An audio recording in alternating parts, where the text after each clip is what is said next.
Sejam todos bem-vindos ao canal TV CE Arra. Vamos dar continuidade ao capítulo 1 da segunda parte do Livro dos Espíritos, falando sobre os diferentes ordens de espíritos da pergunta 96 a 99. Na pergunta 96, são iguais os espíritos? Ou há entre eles qualquer hierarquia? E os espíritos respondem, são de diferentes ordens, conforme o grau de perfeição que tenham alcançado. No Livro dos Médiuns, na primeira parte, capítulo 1, item 2, os espíritos nos dizem: as almas não atingem o grau supremo senão pelos esforços que façam por se melhorarem e depois de uma série de provas adequadas à sua purificação. Os anjos são almas que galgaram o último grau da escala, grau que todos podem atingir tendo boa vontade. Os anjos são os mensageiros de Deus, encarregados de velar pela execução de seus desígnios em todo o universo. E os demônios são simplesmente as almas dos maus ainda não purificadas, mas que podem, como as outras, ascender ao mais alto cume da perfeição. E isto parecerá mais conforme a justiça e a bondade de Deus, do que a doutrina que os dá como criados para o mal e ao mal destinados eternamente, que era a doutrina que existia até então na época de Kardec, que existiam espíritos bons e existiam espíritos maus e que seriam bons e maus e foram criados bons e maus. E Kardec, ele vem nos ensinar que é diferente. Na pergunta 97, as ordens ou graus de perfeição dos espíritos são em número determinado? E os espíritos nos dizem, são ilimitadas em número, porque entre elas não há linha de demarcação traçadas como barreiras, de sorte que as divisões podem ser multiplicadas ou restringidas livremente. Todavia, considerando-se os caracteres gerais dos espíritos, podem elas reduzir-se a três principais, as ordens dos espíritos então. Na primeira ordem, colocar-se-ão os espíritos que atingiram a perfeição. Os espíritos puros formam a segunda ordem, os que chegaram ao meio da escala. O desejo do bem é sua preocupação. Pertencem à terceira ordem os que ainda se acham na parte inferior da escala, os espíritos imperfeitos.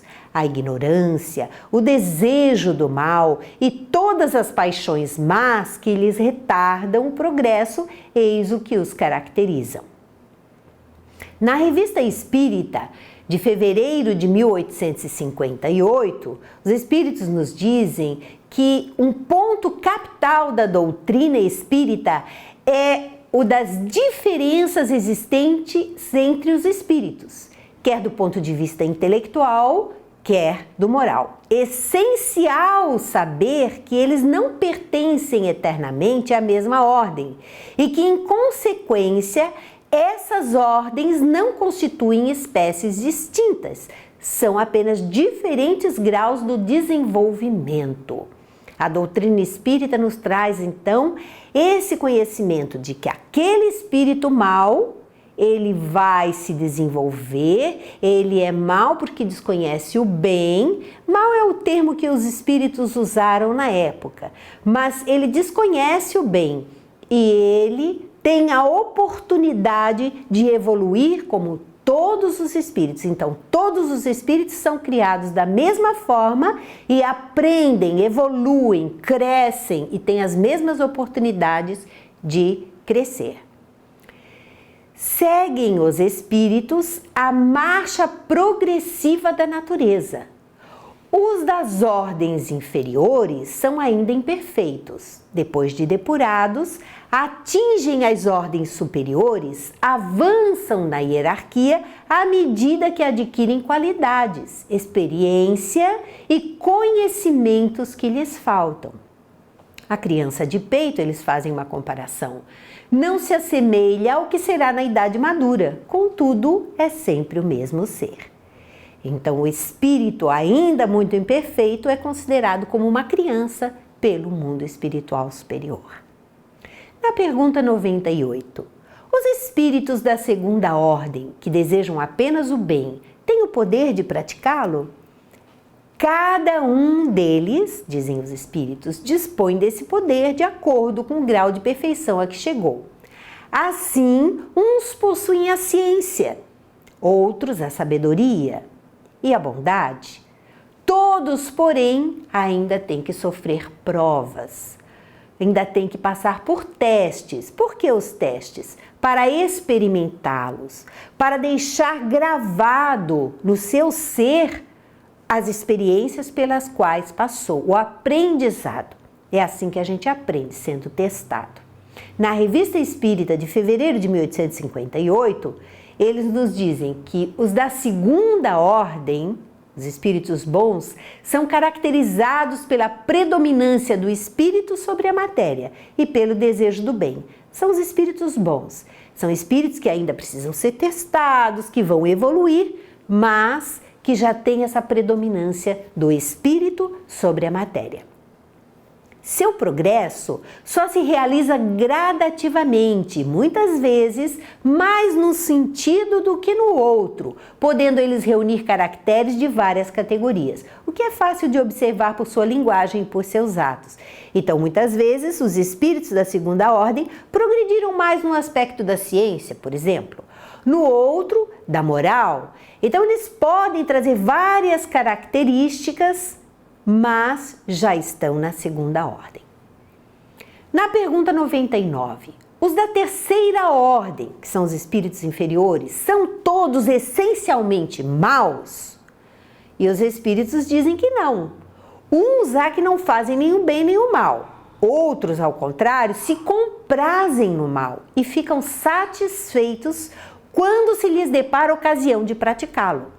Há também os levianos, ou estouvados, mais perturbadores do que malignos, que se comprazem antes na malícia do que na malvadez, e cujo prazer consiste em mistificar e causar pequenas contrariedades, das quais eles ficam rindo.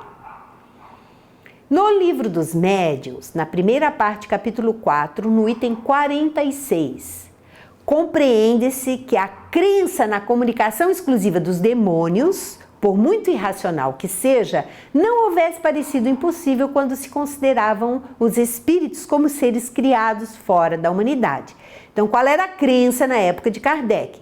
Os espíritos que se comunicam são todos demônios e são seres criados fora da humanidade. E os espíritos continuam, mas desde que se sabe que os espíritos são simplesmente as almas dos que hão vivido, ela perdeu todo o seu prestígio e pode-se dizer que toda verossimilhança, porquanto admitida, o que se seguiria é que todas essas almas eram demônios, embora fossem as de um pai, de um filho ou de um amigo, e que nós mesmos, morrendo, nos tornaríamos demônios, doutrina pouco lisonjeira e nada consoladora para muita gente. Então, todas as pessoas, todos os seres que se comunicavam eram considerados demônios, ainda que fosse um parente, ainda que fosse alguém amigo. No livro O Céu e o Inferno, na primeira parte, capítulo 10, no item 13, os espíritos dizem: reconhece-se a qualidade dos espíritos por sua linguagem. A dos espíritos verdadeiramente bons e superiores é sempre digna, nobre, lógica, isenta de contradição. Ela respira a sabedoria, a benevolência, a modéstia e a moral mais pura. É concisa e sem palavras inúteis. Já a dos espíritos inferiores, ignorantes ou orgulhosos, o vazio das ideias é quase sempre compensado pela abundância das palavras. Então eles falam muito. Todo pensamento evidentemente falso, toda máxima contrária à sã moral, todo conselho ridículo, toda expressão grosseira, trivial ou simplesmente frívola, enfim, toda marca de malevolência, de presunção ou de arrogância são sinais incontestáveis de inferioridade no espírito. E assim, nós encerramos as diferentes ordens de espíritos do Livro dos Espíritos. Muito obrigada e até o próximo encontro.